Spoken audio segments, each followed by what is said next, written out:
नमस्कार। आज हम कुछ स्रोतों पर गहराई से बात कर रहे हैं जो एक श्रोता ने भेजे हैं। विषय है जाटव समुदाय, जो भारत का एक प्रमुख दलित समुदाय है। हमारे पास एक लेख है, जाटव एक दलित समुदाय का विस्तृत विवरण, उसके कुछ अंश हैं। तो कोशिश ये समझने की है कि ये जाटव कौन है, उनका सामाजिक बैकग्राउंड क्या है, ऐतिहासिक संदर्भ क्या रहा, खासकर ये देखते हुए कि ये समुदाय उत्तर भारत में उत्तर प्रदेश में तो काफी महत्वपूर्ण माना जाता है। तो चलिए शुरू करते हैं। हाँ बिल्कुल। और ये जो स्रोत हैं, इनके आधार पर जाटव समुदाय की एक रूपरेखा देखना काफी दिलचस्प रहेगा। शुरू करें शायद उनके भौगोलिक विस्तार से, मतलब कहाँ-कहाँ ये समुदाय मुख्य रूप से पाया जाता है। हाँ बताइए, स्रोत क्या कहते हैं इस बारे में? देखिए, स्रोत बताते हैं कि ये समुदाय मुख्य रूप से उत्तर प्रदेश में तो है ही, साथ ही राजस्थान, मध्य प्रदेश, हरियाणा और दिल्ली, इन राज्यों में भी इनकी अच्छी खासी उपस्थिति है। और उन्हें एक प्रमुख दलित समुदाय यानी कि अनुसूचित जाति के रूप में पहचाना जाता है। अच्छा, अनुसूचित जाति मतलब ऐसी कैटेगरी में जिन्हें ऐतिहासिक वजहों से संवैधानिक सुरक्षा की जरूरत समझी गई। ठीक है। और उनके इतिहास पर आए तो स्रोत उनका चमार समुदाय से क्या रिश्ता बताते हैं? जी, स्रोत उन्हें चमार समुदाय की ही एक उपजाति मानते हैं। ऐतिहासिक तौर पर देखें तो उनका जो पारंपरिक काम रहा है वो चमड़े और रंगाई से जुड़ा रहा है। लेकिन एक महत्वपूर्ण बात यह है कि समय के साथ, खासकर यूपी में, ये दलित समुदायों के बीच एक, कह सकते हैं, सामाजिक और राजनीतिक रूप से काफी जागरूक और असरदार समूह बनकर उभरे हैं। मतलब सिर्फ पारंपरिक पेशे तक ही सीमित नहीं रहे? नहीं, बिल्कुल नहीं। उनका एक सामाजिक राजनीतिक प्रभाव भी बना। ये वाकई ध्यान देने वाली बात है। अच्छा, उनकी जातिगत पृष्ठभूमि पर थोड़ा और बताएं।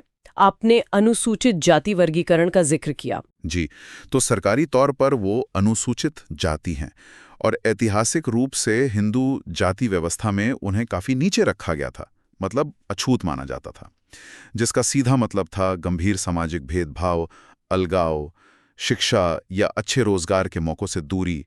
ये समझना जरूरी है क्योंकि इसी पृष्ठभूमि से उनके संघर्ष और विकास जुड़े हैं। हाँ, ये ऐतिहासिक संदर्भ बहुत जरूरी है। अच्छा, क्या स्रोत ये भी बताते हैं कि जाटव समुदाय मतलब खुद को कैसे देखता है, खासकर चमार समुदाय के अंदर ही? हाँ, ये एक दिलचस्प नुक्ता है जो लेख में आता है। वो ये कि जाटव अक्सर खुद को चमार समुदाय के भीतर ही एक, जैसे ज्यादा प्रगतिशील, आगे बढ़ने वाला, मतलब ऊर्ध्वगामी समूह मानते हैं। ये शायद समुदाय के अंदर की उनकी अपनी एक समझ या पहचान को दिखाता है। अपनी पहचान को लेकर वो काफी सजग रहे हैं। अच्छा। और इसी पहचान से जुड़ा एक बड़ा बदलाव भी स्रोत में बताया गया है ना? 20वीं सदी में कुछ खास हुआ। बिल्कुल।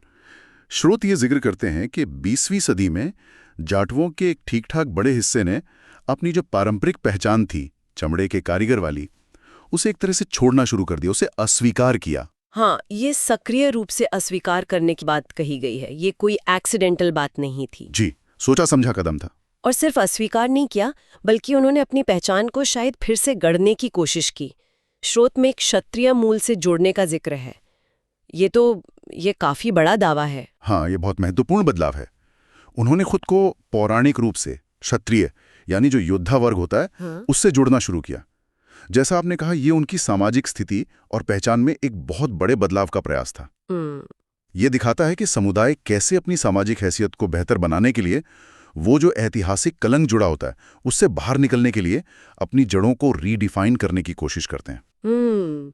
सामाजिक गतिशीलता पाने का एक रास्ता कह सकते हैं। तो फिर इन सारे अंशों को अगर एक साथ देखें तो सार क्या निकलता है? संक्षेप में कहें तो जाटव उत्तर भारत के प्रमुख दलित समुदाय हैं।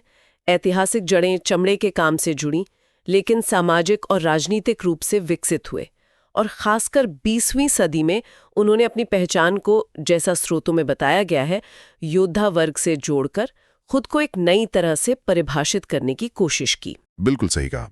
ये जो संक्षिप्त ब्यौरा है, ये उनके भौगोलिक विस्तार, जाति व्यवस्था में उनकी जगह और सबसे जरूरी अपनी पहचान और सामाजिक स्थिति को बदलने की उनकी जो ऐतिहासिक कोशिश रही है, उस पर रोशनी डालता है। ये सिर्फ कुछ तथ्य नहीं है, बल्कि एक समुदाय की पूरी यात्रा का प्रतिबिंब है एक तरह से। और अंत में, जैसा हम अक्सर करते हैं, एक सवाल छोड़ जाते हैं जो इन स्रोतों से ही निकलता है, पर जिसका जवाब शायद इनमें पूरी तरह नहीं मिलता। वो ये कि खुद को क्षत्रिय मूल से जोड़ने के इस प्रयास का उनकी असल सामाजिक उन्नति और राजनीतिक यात्रा पर क्या और कितना असर पड़ा होगा।